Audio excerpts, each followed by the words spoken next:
Hi, Shannon here. I want to talk about one little thing that we can all do to make our lives a little bit easier. This is in response to what I've heard men online or in person say for years and years. They say, well, my partner doesn't want to have sex with me. And they're obviously very hurt, and they feel that, they feel loved, and that they have a partner and they should be able to have sex when they want. So but I think this advice could be easily just as easily used with, if you live with your parents or you have roommates or whatever. It doesn't have to be in a coupledom. But I think that in that space, it's very obvious. But it happens in all those relationships. So if you live with somebody else, this is really a great idea. Like when you first wake up or before you go to bed, just think about, like, what does this person need? How can I make their life better? And what little things can I do? And sometimes you can just do one little thing, and sometimes it's a lot of little things you can do. As you just try one, and then find the other things that make sense for your space, the people that you live with. Your partner or your parents, whoever it is, they're annoyed with you, assuming that they are, because there's something you're doing. It's something you're probably not even aware of. You're probably not thinking about it. That makes them feel unloved and disrespected. And so we get these hard feelings, resentments grow, and over time it becomes unsustainable, and that's where divorce happens. So for my partner and I'm very OCD. I'm a librarian. I was a librarian. And so my pantry, it's everything with kind, labels facing out. Very organized. My husband is very laid back, very ADHD. He calls himself a space cadet. He's really good at Trivial Pursuit. He's really good at learning things, but doesn't know where his car keys are. So you can imagine what that's going to happen in a dynamic, in a family. Drive each other crazy, right? So he would say, we have two little kids, they're ages 5 and 8, and he would say, well, I just don't see the mess. And I said, do you see the divorce? Because I can't handle this, because he was just making messes. Now, in his defense, after we were together, he was laid off in 2017, and I made a video about that where I talked to federal employees. But he went through this really dark period, and I think for him, he was the breadwinner, right? I'd stopped working to stay home with our daughter, and he lost that ability. It was taken from him, and he was very angry and very resentful for a really long time. And so he went back to school then, and he went to medical school, which it's such a hard thing to do. He was older, it was during the pandemic, and so it was just this horrible time, and we both have a lot of mental health kind of damage from those years. If you're in medical school, it's like 12 hours a day you have to study, and like he's very anxious, and so you're always worried about the next test, and every couple weeks you have a test, and it's a lot of work. So I had taken care of him during the dark period. I was the breadwinner, but I still did a lot of the housework. And so after about 7.5 years, and he calls me pathologically accommodating, right? So I was just doing everything. I would look and see what needs to happen, and I would just do it. But resentment grew inside of me, and it got to the point where during the last 2 years of medical school, like, we just weren't getting along, and we were fighting, and it was like we were yelling at each other about these things. And I would say, I don't care if you clean, just don't make a mess. And he would make ridiculous messes. And I would just get so mad, but he was just absent-minded, and he was working hard to study to try to make this change in our family's life. Very respectable thing to do. So after medical school was over, I sat him down and I said, we're going to solve this, or we're not going to make it. We actually read the book, This Is How Your Marriage Ends, it's written by a person that went through divorce. And he had a blog, and he talked about how, like, he had left a cup that he drank water out of by the sink, and it drove his wife nuts. And it sounded so crazy. It sounds crazy. Like, why would somebody get so mad about that? But that's where David and I were. We were butting heads about those little things. I became very specific. Garbage in the garbage, compost in the compost, recycling in the recycling, laundry in the laundry basket. Put the stuff where it goes. Don't put it beside the laundry basket. put it away, put it where it goes. So that's where I'm coming at from this. We weren't getting along, right? His partner, he's probably not getting as much sex as he'd like, but that is because we were angry with each other and we were fighting over these stupid little things. So what I would say to you is look at your partner, your parent, whoever it is, and say, what do they need? And so I'm very empathetic, very sensitive, and I am very aware of the people and what they need.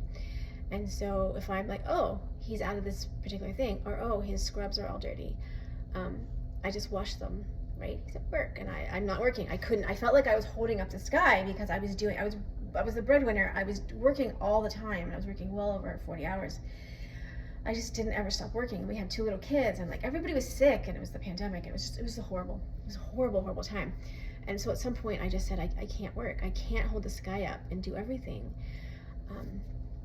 So what really helped us was, I said, because on Saturday and Sunday mornings we would get into blowout fights because he's tired, whether he was in medical school or he was working in clinics. He's still, even now, he still has to study. He's in residency. He still has to study. So he's like working as a doctor, but like he's an intern. He's an intern doctor. And so he makes about what a teacher makes. But he's still tired, right? Some of the lowest paid jobs, they have a lot of physical demands, and you're very tired. You come home and you don't want to deal with those things. So he would get up in the morning on Saturday, he'd sleep in till like at least 9 sometimes. One day he slept until 11. I think I might have almost killed him. But I would get up in the morning. I can't stand messes. It drives me crazy. And so I'd get up and I would do the dishes and I would sweep and I would do all these things. And by the time he'd get up at 9, I'd be ready to kill him.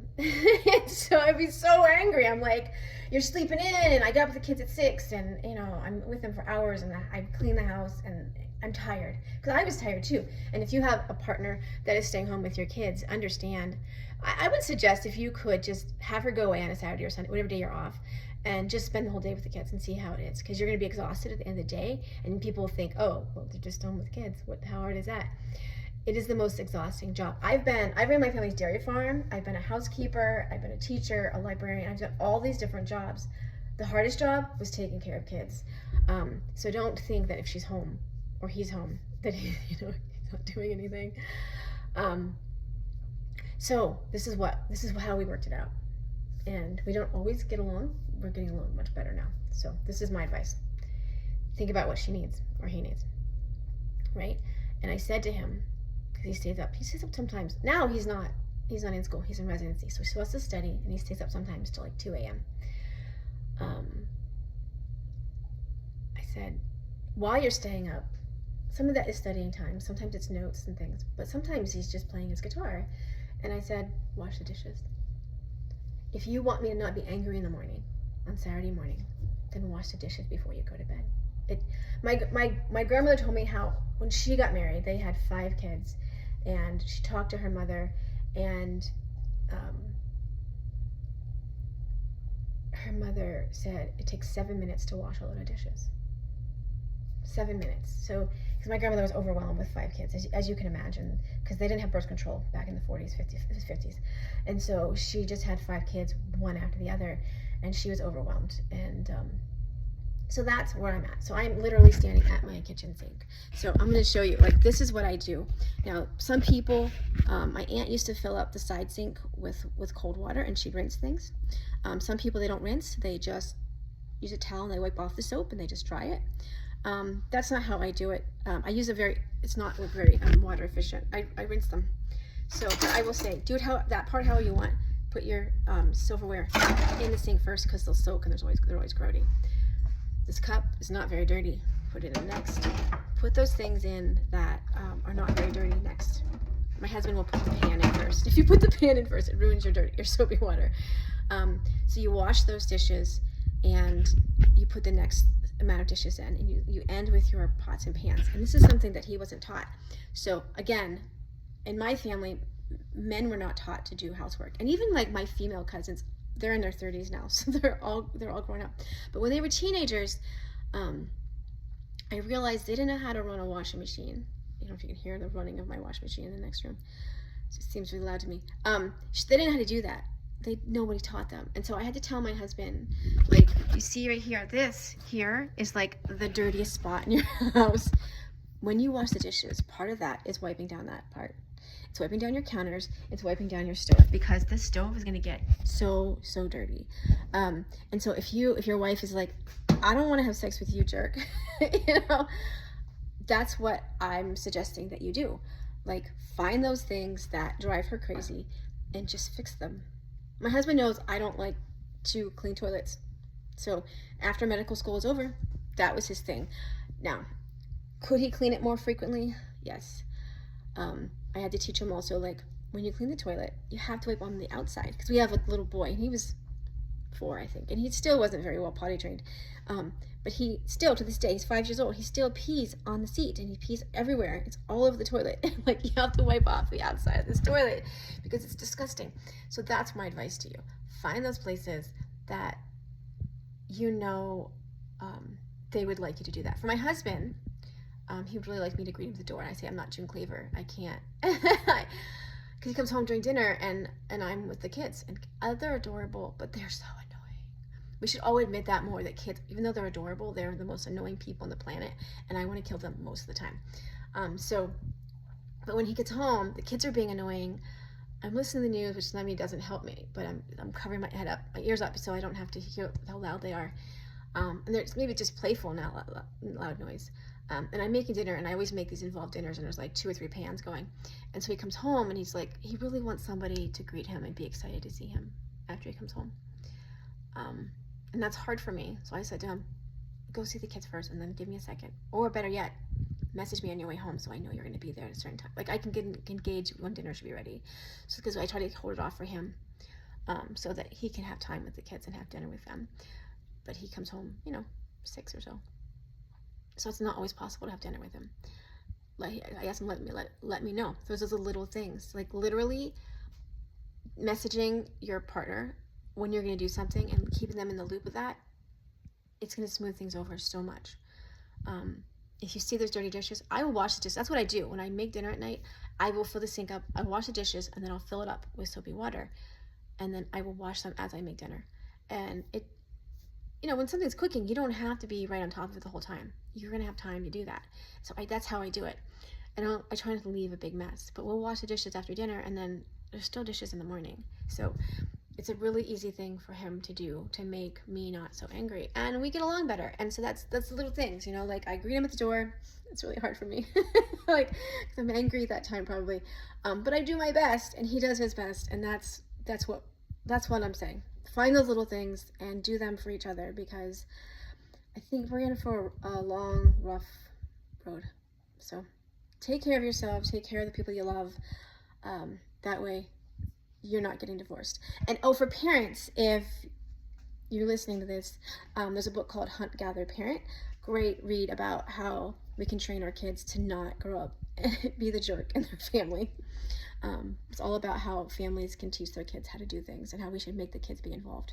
So I always say, don't do for somebody else what they can do for themselves. And that's great parenting advice, I guess. I know we all hate when people give us advice, but that's mine.